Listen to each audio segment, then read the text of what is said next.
So today with us is Ms. Shruti. So to start with, do you think Gen AIs pose any threat to data privacy and security in India? Definitely. See, Gen AI, the way it works, it takes a lot of data and generates something new. So as a result, unless and until there's monitoring and oversight, there's definitely data security and privacy issues. In fact, there was a professor who released a 3x4 matrix of the kind of security issues and privacy issues that Gen AI can do. It can be on a personal scale, it can be on the financial scale, it can be on the socio-economic scale and information mismanagement. So, yes, Gen AI, and of course, the intent of using Gen AI matters the most. If you intend to misuse technology, it's bound to be misused, right? So, there is a lot of threat at misusing it, but by putting the right oversights in place, there's a way to secure privacy and data.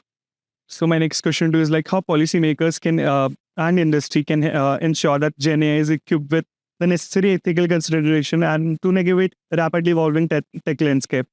So there are two aspects to this model. First model is on the Gen AI company site. So they can use something like, just so Gen AI cannot impersonate people, so have something like Aadhaar-based users, which validates, they can do data provenance.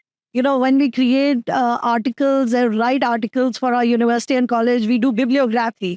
So any data created by Gen AI, if it had some kind of reference using blockchain, it would be a lot more authentic and create that trust of provenance of data rather than being lost in hallucinations and creating fakes, which is also something that Gen AI can do potentially. And we've seen a lot of instances of that happening.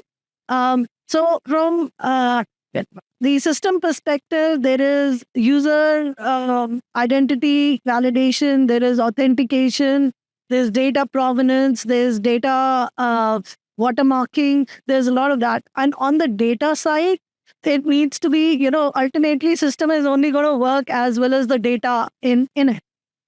So the sources of data, the privacy of data, the security of data, the anonymization of data, all that will help bring in the policies together.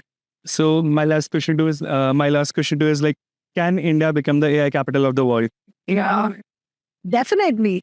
India is the youngest country in the world. We have the biggest next generation in the world. We are enthusiastic. We want to learn. We want to create. We are entrepreneurial. As long as we channel our focus into something constructive and look at problems in India or across the world that needs to be solved using AI or Gen AI, I think, yes, India can be the capital of it. Thank you. Thank you so much for that. Thank you.